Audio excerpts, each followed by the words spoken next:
नमस्कार दोस्तों, मेरा नाम है विमल सिंह। बालाजी स्टडी अड्डा में आपका स्वागत है। हिंदी और पर्यावरण अध्ययन के हम आपको प्रैक्टिस सेट जो है वो करा रहे हैं। तो जस्ट इससे पहले हमने हिंदी सब्जेक्ट के प्रैक्टिस सेट देखे थे, जो कि आपका प्रैक्टिस सेट नंबर जो है वो 7 था। तो पिछला वाला वीडियो यदि आपने नहीं देखा है, साइड में आई बटन में वीडियो मिल जाएगा। आज हम देखेंगे हमारा पर्यावरण अध्ययन का जो पोर्शन है उसका सेट नंबर जो है वो 8 है और कुल हम 30 प्रश्न इसके अंतर्गत देखेंगे। चलिए शुरू करते हैं प्रश्न नंबर 121 से।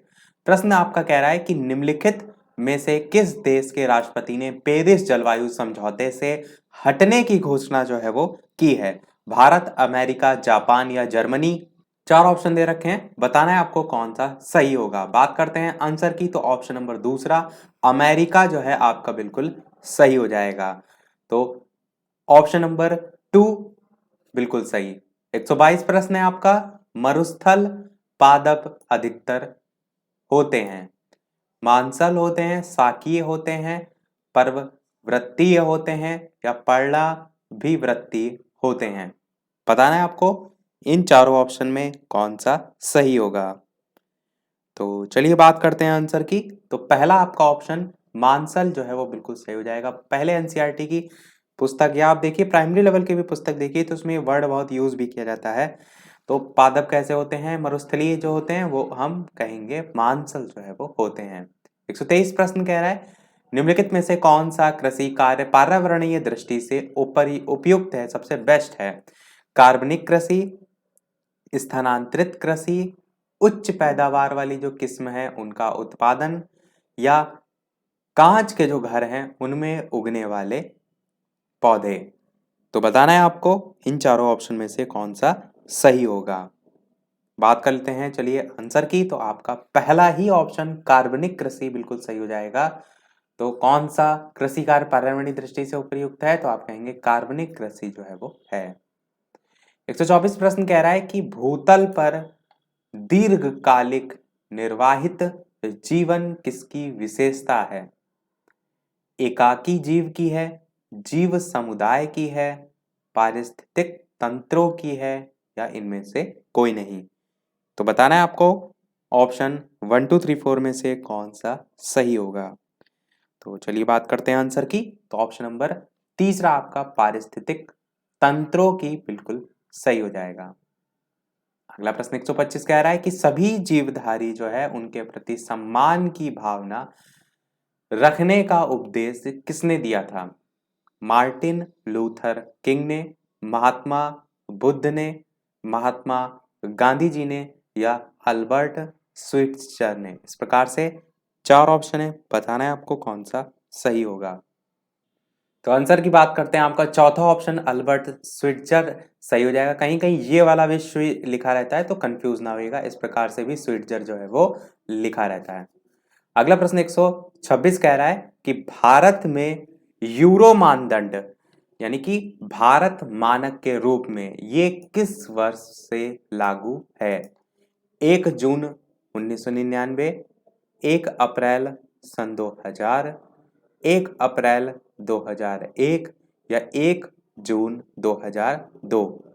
तो इस प्रकार से चार ऑप्शन दे रखे हैं, बताना है आपको कौन सा सही होगा। तो चलिए बात करते हैं आंसर की। तो बिल्कुल आपका पहला ऑप्शन ही यानी कि 1 जून 1999 वाला बिल्कुल सही हो जाएगा। अगला प्रश्न देखते हैं 127।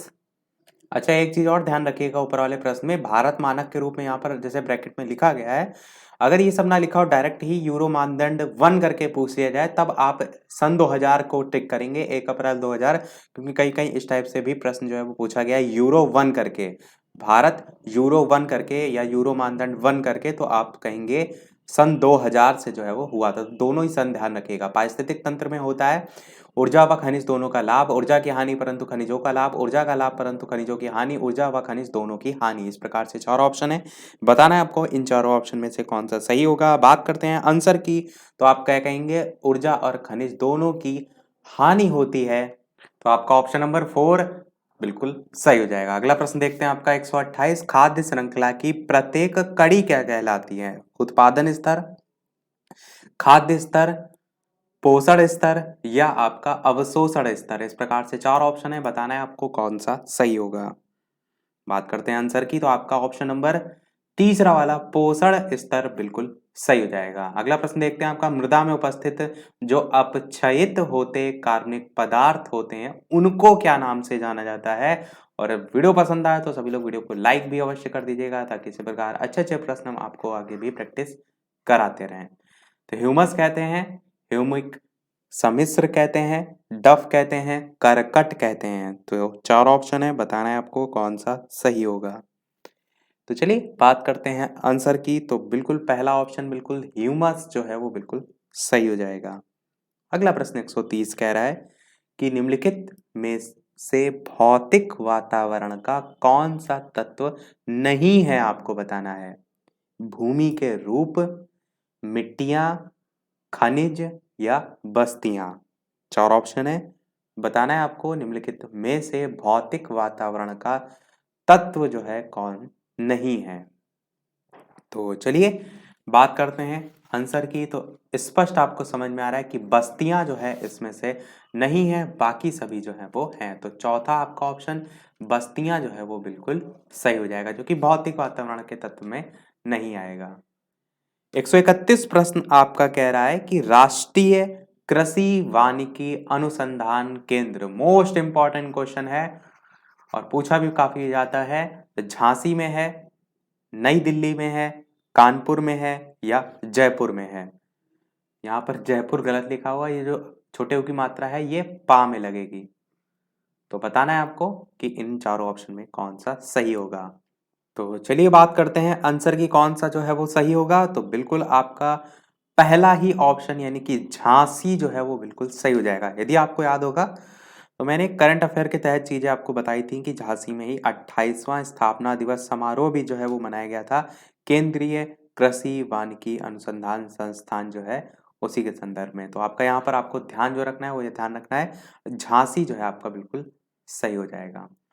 132 प्रश्न कह रहा है कि भूकंप की तीव्रता मापी जाती है फिजियोग्राफ से, सिस्मोग्राफ से, कार्डियोग्राफ से, बैरोग्राफ से। चार ऑप्शन है, बताना है आपको इन चारों ऑप्शन में कौन सा सही होगा। तो ऑप्शन 1 2 3 4 में से बात करते हैं आंसर की, तो बिल्कुल आपका ऑप्शन नंबर दूसरा सिस्मोग्राफ जो है वो बिल्कुल सही हो जाएगा। 133 प्रश्न कह रहा है कि निम्नलिखित देशों में से कौन प्रत्येक माह के अंतिम शनिवार को राष्ट्रीय स्वच्छता दिवस मनाता है। फ्रांस, ब्रिटेन, स्विट्जरलैंड या नॉर्वे। तो फ्रांस, ब्रिटेन, स्विट्जरलैंड, नॉर्वे में से बात करते हैं आंसर की, ऑप्शन 1 2 3 4 में से कौन सा सही होगा। तो आपका पहला ऑप्शन फ्रांस जो है वो बिल्कुल सही हो जाएगा। ये भी महत्वपूर्ण प्रश्न है, ध्यान रखिएगा। अगला प्रश्न देखते हैं 134, कितने प्रतिशत सौर ऊर्जा वायुमंडल द्वारा अवशोषित हो जाती है, ये आपको बताना है। 35%, 14%, 49% या 34%। बताना है आपको ऑप्शन 1 2 3 4 में से कौन सा सही होगा। चलिए बात करते हैं आंसर की, तो आपका ऑप्शन नंबर दूसरा 14% बिल्कुल सही हो जाएगा। तो आपका ऑप्शन नंबर 2 14% हो जाएगा। अगला प्रश्न 135 कह रहा है निम्नलिखित में से कौन सा रेडियो धर्मी सबसे घातक प्रदूषक है। चार ऑप्शन दे रखे हैं, SR90, SR85, P32, इनमें से कोई नहीं। बताना है आपको कौन सा इनमें से सही होगा।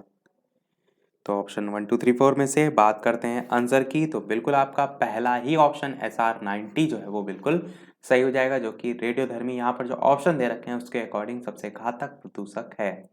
अगला प्रश्न कह रहा है कि किस बायोम में चराई अनुक्रम का पूर्ण विकास हुआ है। सवाना बायोम में, टुंड्रा बायोम में, रूम सागरीय बायोम में या शीतोष्ण घास प्रेरी बायोम में। बताना है आपको कि इन चारों ऑप्शन में कौन सा सही होगा। बात करते हैं आंसर की, तो आपका ऑप्शन नंबर पहला वाला सवाना बायोम जो है वो बिल्कुल सही हो जाएगा। चराई अनुक्रम का पूर्ण विकास जो है जिसमें हुआ है। अगला प्रश्न कह रहा है कि निम्नलिखित में से कौन सा मध्य प्रदेश में स्थित नहीं है, आपको बताना है। Madhav national park, Sanjay national park, Bandhavgarh national park या बांदीपुर नेशनल पार्क। तो बताना है आपको इन चारों ऑप्शन में कौन सा सही होगा। पूछा क्या गया है, मध्य प्रदेश में स्थित नहीं है, इस चीज को ध्यान दीजिए, नहीं पूछा गया है। तो देखिए बांधवगढ़ तो बहुत बार आप देखते हैं पूछा जाता है, जो कि आपको पता है मध्य प्रदेश में है। तो तीसरा ऑप्शन तो बिल्कुल नहीं होगा। माधव नेशनल पार्क भी आपका मध्य प्रदेश में ही है और संजय नेशनल पार्क भी आपका मध्य प्रदेश में ही है। पर प्रश्न में क्या कह रहा था, प्रश्न में पूछा गया था कौन सा मध्य प्रदेश में नहीं है। तो आपका बचा चौथा ऑप्शन, यही बिल्कुल सही होगा, बांदीपुर नेशनल पार्क, जो कि कर्नाटक में जो है वो स्थित है, वो मध्य प्रदेश में स्थित नहीं है।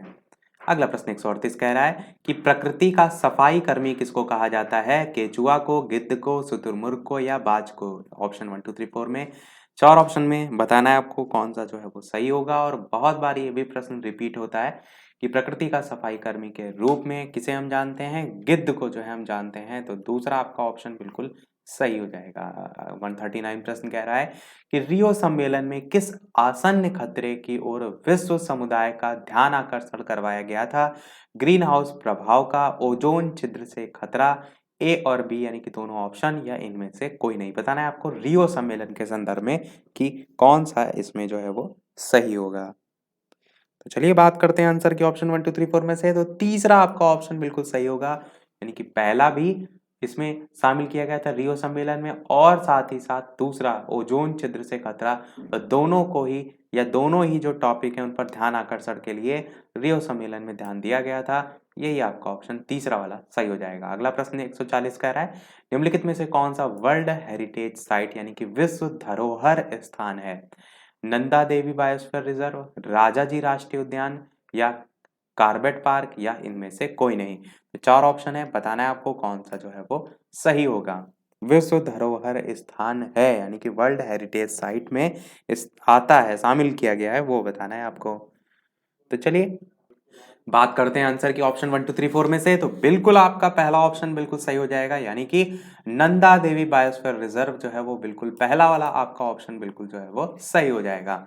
141 प्रश्न कह रहा है कि निम्नलिखित में से किन्हें वाहित मल उपचार के काम में लाया जाता है, नीले हरित शैवाल, कवक, समस्त पौधे या एक कोशिकीय हरित शैवाल। बताना है आपको वाहित मल उपचार के काम में जो है इनमें से किसे जो है वो लाया जाता है। तो चलिए बात करते हैं आंसर की। तो आपका एक कोशिकीय हरित शैवाल जो है वो बिल्कुल सही हो जाएगा। 142 प्रश्न कह रहा है कि जैव भार का जो उल्टा पिरामिड है वो किस पारिस्थितिक तंत्र की विशेषता है, वर्षावन का, महासागर का, मरुस्थल का या डेल्टा का। जैव भार का उल्टा पिरामिड, डीएलएड के लेवल में ये सारी चीजें आपके कोर्स में भी थी। तो चलिए बात करते हैं आंसर की ऑप्शन 1 2 3 4 में से। तो आपका दूसरा ऑप्शन महासागर जो है वो बिल्कुल सही हो जाएगा। किस महा पारिस्थितिक तंत्र की विशेषता है ये पूछा गया था, तो महासागर आपका हो जाएगा। अगला प्रश्न 143 कह रहा है कि ग्रीन हाउस गैसों में सर्वाधिक जीवन काल किसका होता है, कार्बन डाइऑक्साइड का होता है, नाइट्रस ऑक्साइड का होता है, मीथेन का होता है या सीएफसी का होता है। तो चार ऑप्शन में इस प्रकार से छांटना है आपको कौन सा जो है सही होगा। तो ग्रीन हाउस गैसों में सर्वाधिक जो जीवन काल होता है, बात करते हैं आंसर की। तो देखिए एक चीज मैं आपको आंसर बताने से पहले ये भी बता दूं कि नॉर्मल यदि बताया जाता है तो कार्बन डाइऑक्साइड, मीथेन और नाइट्रस ऑक्साइड, इन तीनों की ज्यादा बताई जाती है मात्रा स्टार्टिंग से ही ग्रीन हाउस गैसों में अगर बात की जाए तो। पर इन तीनों में जो आंसर होगा वो नाइट्रस आपका ऑक्साइड जो है वो सही होगा। और ये किसके अकॉर्डिंग है, ये अकॉर्डिंग है बुक के, बुक में ये आंसर दिया गया है, पर मेरे अकॉर्डिंग ये नहीं होना चाहिए। मेरे अकॉर्डिंग होना चाहिए कार्बन डाइऑक्साइड। कार्बन डाइऑक्साइड की जो परसेंटेज होती है वो लगभग लगभग ग्रीन हाउस गैसेस में, केवल जितनी ग्रीन हाउस गैसें हैं उनमें लगभग 75 से 76% तक जो है वो होती है। और जो नाइट्रस ऑक्साइड है इसकी परसेंटेज लगभग 6% तक होती है। और जो मीथेन है इसकी परसेंटेज लगभग 13% तक होती है। तो उस आधार पर मेरे अकॉर्डिंग कार्बन डाइऑक्साइड होना चाहिए। पर बुक में आंसर जो है आपका नाइट्रस ऑक्साइड दे रखा था, इसलिए मैंने आपको दोनों ही बता दिए, पर मेरे अकॉर्डिंग यही होना चाहिए कार्बन डाइऑक्साइड। आपको क्या सही लगता है आप भी अवश्य कमेंट में बताइएगा। 144 प्रश्न कह रहा है भारतीय समुद्र तटीय जल के प्रदूषण का प्रमुख कारण है। चार ऑप्शन है, तेल का फैल जाना, नगर पालिका द्वारा कूड़ा विसर्जन, औद्योगिक बहिस्राव या एरोसोल। एरोसॉल। इस प्रकार से 4 ऑप्शन है, बताना है भारतीय समुद्र तटीय जल के प्रदूषण का जो प्रमुख कारण है वो इनमें से कौन सा होगा। तो चलिए बात करते हैं आंसर की। तो आपका ऑप्शन नंबर तीसरा औद्योगिक बहिस्राव जो है वो हो जाएगा। और जैसे होता नहीं, बहुत से फैक्ट्रियों वगैरह से कचरा निकलता है, वही डायरेक्ट नदियों में बहा दिया जाता है, तो वो आप कहेंगे समुद्र तटीय जल के प्रदूषण का एक प्रमुख कारण होगा। 145 प्रश्न बहुत ही ज्यादा महत्वपूर्ण है कि ग्लोबल 500 पुरस्कार प्रदान किया जाता है, इसको एकदम रट के रखिए। 4 ऑप्शन है, पर्यावरण प्रतिरक्षा हेतु, मादक पदार्थ जो है उनके विरुद्ध अभियान में, आतंकवाद के विरुद्ध अभियान में, या जनसंख्या नियंत्रण के लिए। तो सबसे पहले आप क्या काटेंगे, ऑप्शन काटेंगे। आतंकवाद वाला तो बिल्कुल नहीं होगा, क्योंकि बात की जा रही है यहाँ पर पर्यावरण पोर्शन देख रहे हैं, तो ग्लोबल 500 जाहिर सी बात है पर्यावरण से है। अब 3 ऑप्शन में आपको छांटना है, तो जनसंख्या नियंत्रण भी नहीं होगा। देखिए मैंने 2 ऑप्शन काट दिए। अब मादक पदार्थ जो है वो भी आपका इसमें नहीं आएगा। पहला वाला पर्यावरण प्रतिरक्षा बिल्कुल जो है वो सही हो जाएगा। तो ध्यान रखिएगा, ग्लोबल 500 पुरस्कार।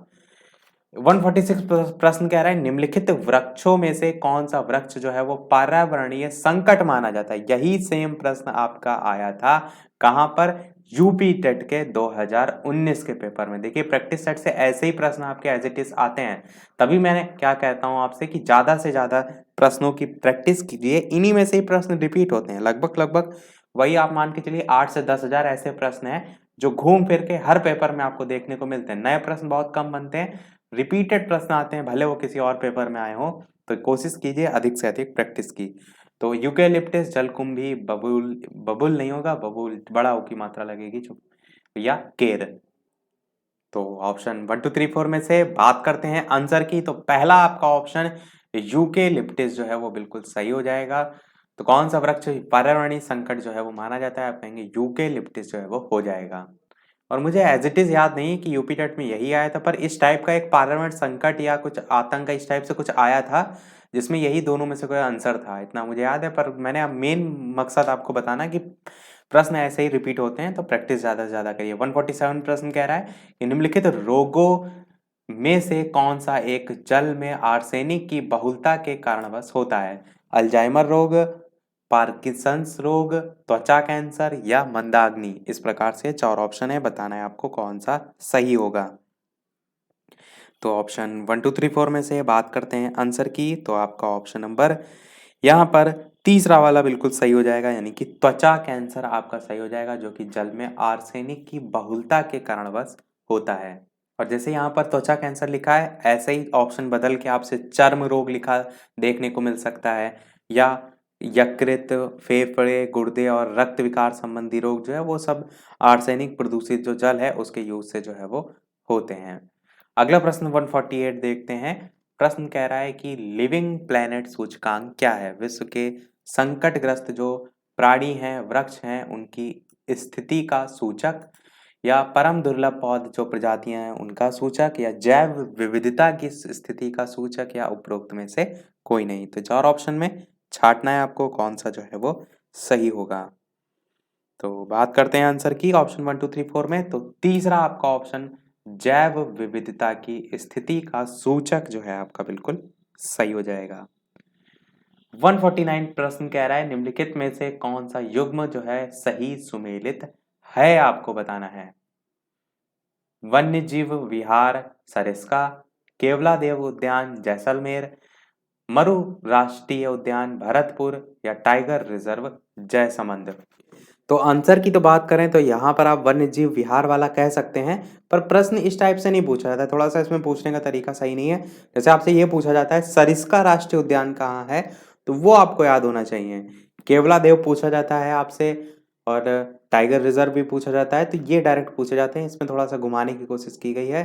पर सरिस्का राष्ट्रीय उद्यान की बात करें तो ये कहेंगे आप सरिस्का बाघ अभ्यारण्य कह सकते हैं, सरिस्का राष्ट्रीय उद्यान कह सकते हैं। राजस्थान के अलवर जिले में जो है वो स्थित है, ये चीज ध्यान रखिएगा। और केवलादेव उद्यान या मरु राष्ट्रीय उद्यान ये सब राजस्थान में ही स्थित हैं, पर जैसलमेर और भरतपुर आपका नहीं होगा। ये जो मेन है प्रश्न में अगर पूछा गया तो डायरेक्ट राजस्थान लिखा होता तब आप सही मानते, तो आपका पहला ऑप्शन यहाँ पर सही हो जाएगा। पर जो मैंने एक्स्ट्रा इंफॉर्मेशन दी उसको ध्यान रखिएगा। अगला और लास्ट प्रश्न देखने से पहले वीडियो अभी तक आपने लाइक ना किया हो तो सभी लोग वीडियो को लाइक अवश्य कर दीजिएगा, ताकि इसी प्रकार अच्छे अच्छे प्रश्न हम आपको आगे भी प्रैक्टिस कराते रहें और मुझे मोटिवेशन मिलता रहे। साथ ही साथ चैनल पर नए हो तो सब्सक्राइब करके भी अवश्य जुड़ जाइएगा ताकि आगे आने वाला कोई वीडियो आपसे मिस ना हो। टेलीग्राम चैनल से नहीं जुड़े हैं तो वीडियो के डिस्क्रिप्शन में आपको टेलीग्राम की लिंक मिल जाएगी और डायरेक्ट भी बालाजी स्टडी अड्डा सर्च करके आप जुड़ सकते हैं। वहाँ पर आपको पीडीएफ, कोई इन्फॉर्मेशन, कोई न्यूज़, सारी चीज़ें वहाँ पर प्रोवाइड लगातार कराई जाती हैं। अब देखते हैं हम वो प्रश्न, जैसे कि सभी वीडियो में हम आपसे एक ना एक प्रश्न पूछते हैं। तो 150 नंबर वाला प्रश्न हम आपसे पूछ रहे हैं और प्रश्न आपका क्या है? चिपको आंदोलन के सूत्रधार जो हैं वो कौन थे? सुंदरलाल बहुगुणा थे, हेमवती नंदन बहुगुणा, महात्मा गांधी या मदर टेरेसा? इस प्रकार से 4 ऑप्शन है। ऑप्शन 1, 2, 3, 4 में से कौन सा सही होगा? अपना आंसर वीडियो के मेन कमेंट में टाइप करके जो है वो अवश्य बताइएगा। तो इसी के साथ हमारे आज के सभी प्रश्न समाप्त हुए। टोटल आपके कितने प्रश्न यहाँ पर सही रहे, अपना स्कोर भी अवश्य बताइएगा। तो आज के वीडियो में इतना ही। वीडियो पसंद आया हो तो लाइक अवश्य कीजिएगा, चैनल पर नए हो तो सब्सक्राइब जरूर कीजिएगा। मिलते हैं फिर अगले वीडियो में नए टॉपिक के साथ। तब तक नमस्कार। Thank you for watching.